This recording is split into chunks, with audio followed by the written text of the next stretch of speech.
है GI academy में। ये MPPSC असिस्टेंट प्रोफेसर के लिए सिलेबस है ये अर्थशास्त्र का, जिसमें हम बाइलिंगुअल देखेंगे सिलेबस को। और इसकी जो पिक्चर्स है वो थोड़ी सी ब्लर आ रही है, आप MPPSC की साइट से भी डाउनलोड करोगे तो ऐसी ही आएगी, ठीक है। तो देख लेते हैं कि क्या क्या है इसमें। मैं ज़्यादा एक्सप्लेन नहीं करूँगी क्योंकि वीडियो बहुत लंबी बन जाएगा, तो देख लेते हैं। व्यष्टि आर्थिक विश्लेषण, इसमें मांग विश्लेषण है, मांग का सिद्धांत है, फॉर्म के सिद्धांतों के विभिन्न मॉडल हैं। इसी तरीके से कौन सी थ्योरी है ये, कीड़ा सिद्धांत। अब हम सेकेंड यूनिट की बात कर लेते हैं, तो सेकेंड समष्टि आर्थिक विश्लेषण और व्यापार चक्र, समष्टि आर्थिक संतुलन, विनियोग गुणक की अवधारणा, विनियोग के सिद्धांत तथा त्वरक उत्पादन, फ्लेमिंग मुंडेल खुली अर्थव्यवस्था का मॉडल, ये सब आपको देखना होगा। रोजगार में एवं उत्पादन निर्धारण, स्थैतिक एवं गत्यात्मक गुणक एवं त्वरक मॉडल, है ना, ये सब चीज़ें हैं। अब हम थर्ड यूनिट की बात कर लेते हैं, विकास एवं नियोजन। इसमें आर्थिक समृद्धि, आर्थिक विकास तथा धारणीय विकास, ये सब चीज़ों को देखोगे। विकास के सिद्धांत क्या क्या हैं, गरीबी के संकेत तथा माप क्या है। आर्थिक विकास में कृषि का तथा उद्योग का महत्व, कसौटी, व्यापार तथा सहायता। इसी तरीके से 9 प्रतिष्ठित मॉडल।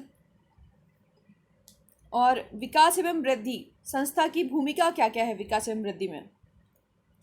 विकास एवं वृद्धि के सिद्धांत, विकास के सिद्धांत, आर्थिक विकास के तत्व, व्यापार एवं विकास।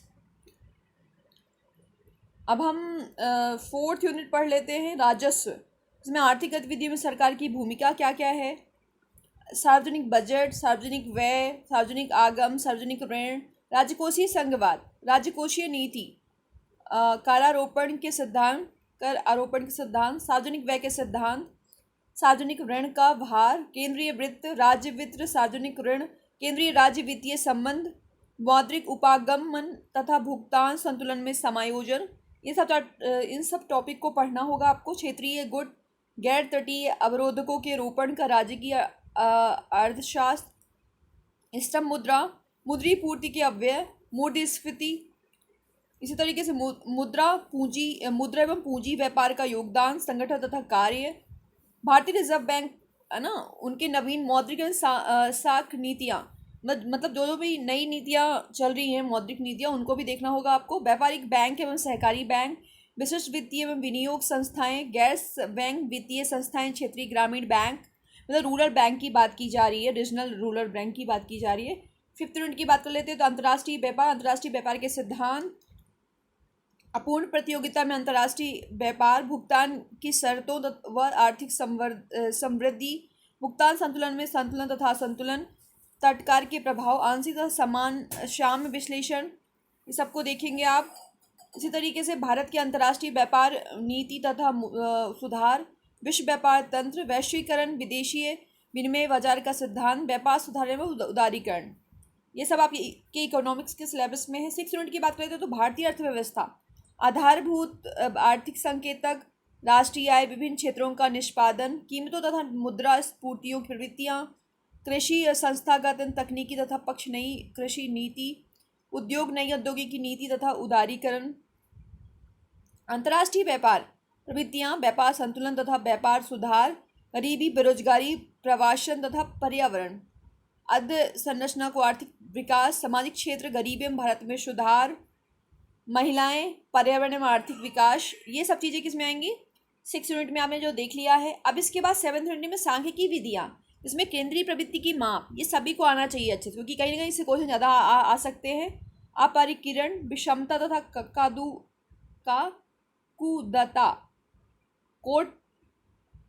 कोर्टोसिफ, क्या रखा हुआ है, कोर्टोसिफ, प्रायिकता का प्रारंभिक सिद्धांत, मतलब प्रोबेबिलिटी का प्रारंभिक सिद्धांत क्या है, द्विपद, पायशन एवं प्रशमन बंटन, ये सब चीज़ें आपको देखना है।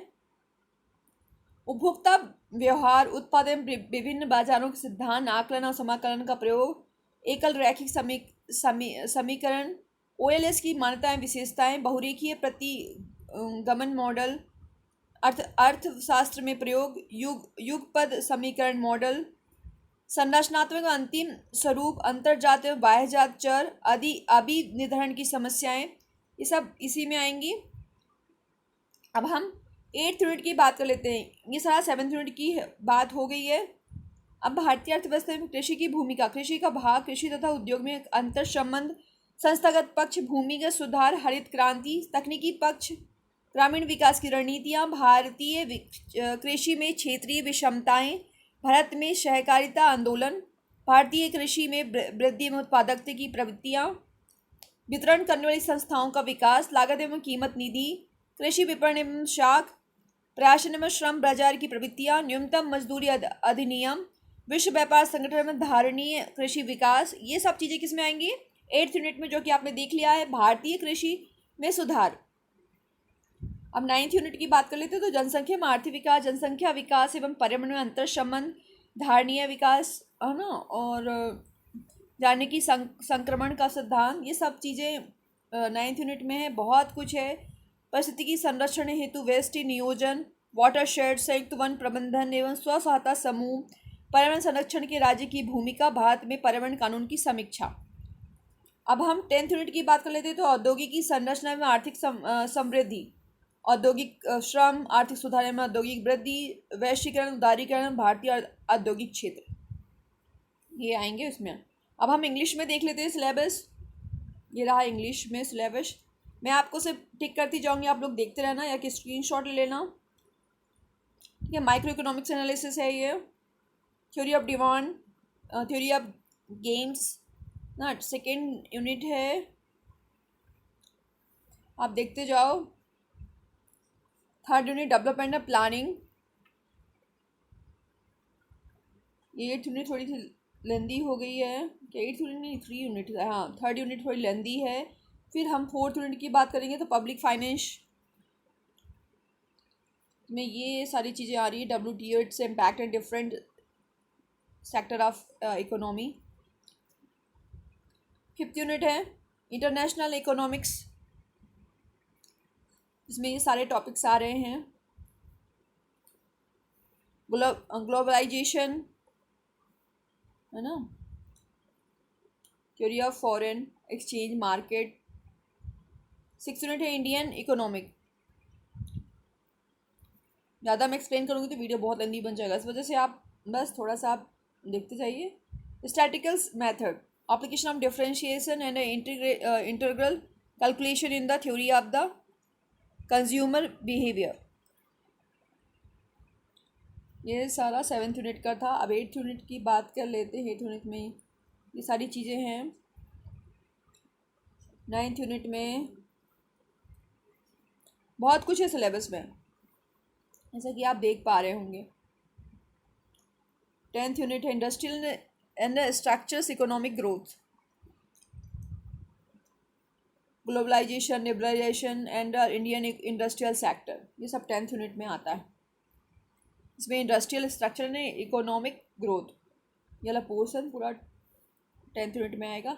यहीं पे सिलेबस ख़त्म होता है। मैं आगे ओल्ड पेपर को कुछ का वीडियो बना दूँगी।